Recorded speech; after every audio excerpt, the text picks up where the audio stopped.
प्रिय भक्तगण, आज हम आपको एक कथा का श्रवण करा रहे हैं जो सुनने मात्र से आपके जीवन में सुख संपत्ति और धन की वर्षा होगी। तो चलिए कथा को प्रारंभ करते हैं।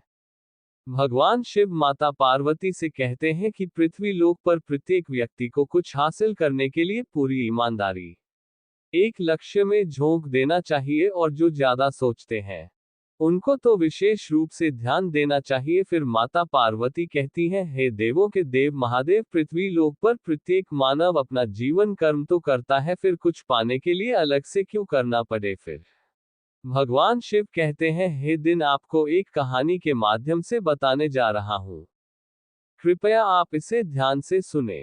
अगर आप यही कहानी सुन रहे हैं तो पूरा सुनिए, इस कथा को आधा अधूरा छोड़कर जाने की गलती मत करिएगा, क्योंकि इस पवित्र कथा को पूरा सुनने से मनचाहा फल की प्राप्ति होगी। आप शिव भक्त हैं तो भोलेनाथ का अनादर ना करें।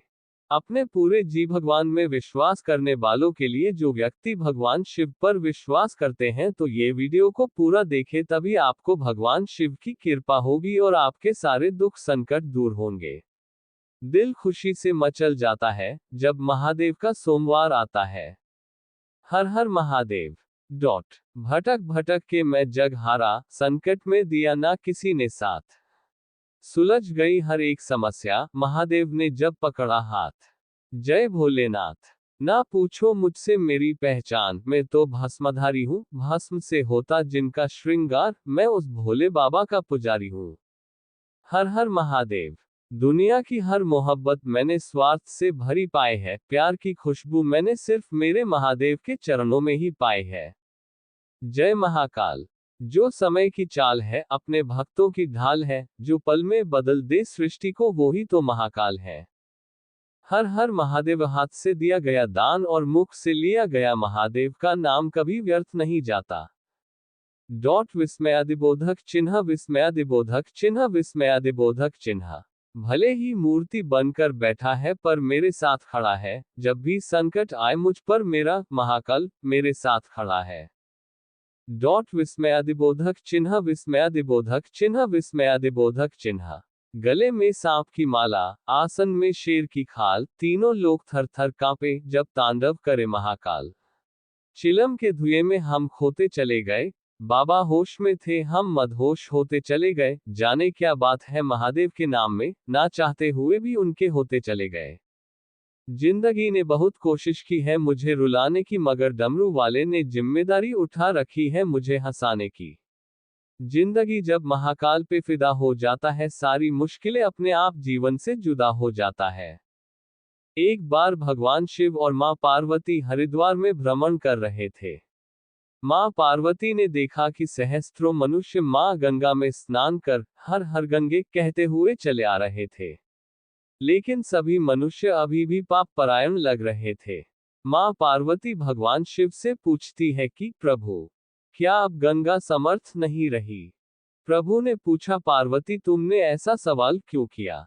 मां पार्वती कहती हैं कि प्रभु, इन सभी मनुष्यों के पापों का अंत क्यों नहीं हुआ? भगवान शिव मुस्कुराते हुए कहते हैं कि पार्वती, गंगा तो अभी भी सर्व समर्थ है, लेकिन इन सभी ने पापनाशिनी गंगा में स्नान नहीं किया ही नहीं।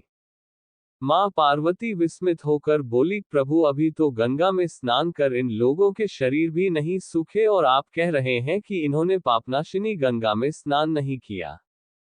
भगवान शिव ने कहा, पार्वती, मैं कल तुमको इस बात का भेद बताऊंगा।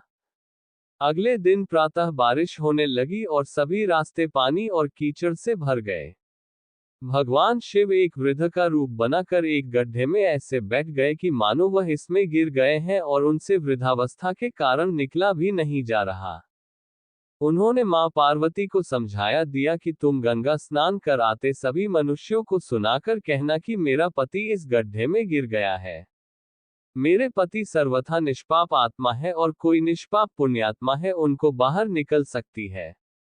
अगर कोई व्यक्ति निष्पाप है तो वही मेरे पति को बाहर निकालने के लिए हाथ लगाए, लेकिन अगर कोई निष्पाप नहीं हुआ तो उसका शरीर जलकर भस्म हो जाएगा।